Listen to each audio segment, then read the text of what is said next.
երբ Էդգար Ղազարյանը ազգային ժողովի ամբիոնից ելույթ էր ունենում եւ գնահատական տվեց, նշելով, որ դուք մեր զինվորներին սրիկայաբար տարաք եւ զոհեցիք, դրան հաջորդեց իշխանության կողմից պարսավանքի մի ամբողջ ելույթներ, նաեւ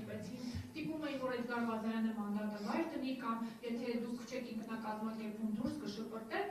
դուք էլ ընդունեցիք, որ դա բարեկրթության սահմաններից դուրս էր ձեր եւ իշխանության կողմից հռչակած, այսօր վարչապետ Նիկոլ Փաշինյանը ազգային ժողովի ամբիոնից ամենայն հայոց կաթողիկոսին անվանեց պիղծ է ձեր վեհափառը։ Ձեր բառապաշարը շարունակելու են մի կերպ ունենալ, դուք սա չեք դատապարտում, սա ձեր համար բարեկրթության սահմաններից դուրս չէ եւ նաեւ խոսեց հեծի մասով, նշելով, որ վստահ է, որ հեծը պետականացնելուց հետո շատ ավելի լավ է լինելու, բայց այն անընդհատ չի կարող լինել պետական։ Սրա ձեր մեկնաբանությունը ո՞րն է? Շնորհակալություն։ Տեղում կարծում եմ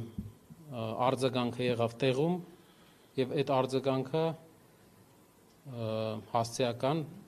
մենք լսեցինք արձագանք այդ հայտարարությանը։ Ինչ վերաբերում է հեծին։ Երկար կարելի է լսել Փաշինյանին, թե ինչպես էր նա պատմում, թե սեփականությունն է, որ երկրի սեփականությունն է երկաթուղին։ Որ մի բանի սեփականությունն է, սեփականատերը ինչ ուզում կարող անի, ինչ ուզի։ Նա պատմում էր երկաթուղու մասին, թե ինչ կարևոր է սեփականության գաղափարը, որ երկիրը սեփականատեր է։ Երևի մոռանալով մեր հայտարարությունների մեջ մենք դրան անպայման կանդրադառնանք, թե քանի սեփականություն է մասնավոր ընկերություններից, ֆոնդերից, ներդրողներից նա խլել եւ ինչ է դա բերելու մեր երկրի զարգացման, ինչ խնդիրներ։ Մեր գործընկերը նշեց, տնտեսական աճը դանդաղում է։ Ես կարող եմ ասել, ավելի մեծ հարվածներ է ուտելու, որովհետեւ չի կարելի խախտել հիմնարար տնտեսագիտության, տնտեսության կառավարման կանոնը, այն է սեփականության իրավունքի պաշտպանությունը պետք է լինի առաջի կանոնը։ Այդպես են ձևավորվել մեծ ուժեղ տնտեսությունները։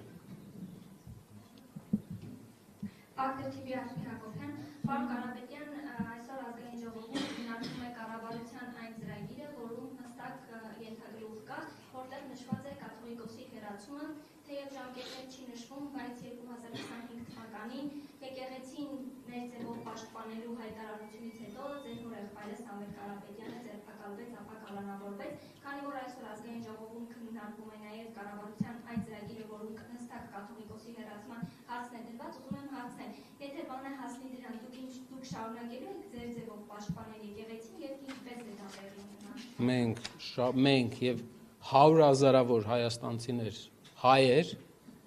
մեր ձևով պաշտպանելու ենք մեր եկեղեցին, շարունակելու ենք պաշտպանել եւ պաշտպանելու ենք։ Մենք չենք ընդունում բոլոր այն մտածածին օրակարգերը, որ բերվում է Հայաստան, ներմուծվում է Հայաստան, օտար ազգի, մեզ հակառակորդ եւ թշնամի համարող ազգի պատվերով։ Որ ազգի մասն է։ Վերջին հարցը Որ ազգն է մեզ համարում թշնամի։ Որ ազգն է մեզ իր երեխաներին կրթում ի թշնամություն հայերի։ Մեր գործընկերներից պարոն Դավթյանը նկարներ ցույց տվեց մանկապարտեզում, ինչ նկարներ են երեխաները նկարում, ինչպիսի կրթական համակարգ է դրված։ Կարող եք ելույթը նայել եւ կարող եք ենթադրություն անել, որ ազգի մասին է խոսքը։ Երկրորդ հարցը։ Ձեր ձևը ո՞րն է։ Մեր ձևը ինչպես մինչև հիմա, մենք դեկտեմբերին էլ է եղել իրավիճակներ, հիշում եք հայտնի, ինչպես հիմա, ինչպես դեկտեմբերին, ինչպես ամեն ամիս, նույն ձև։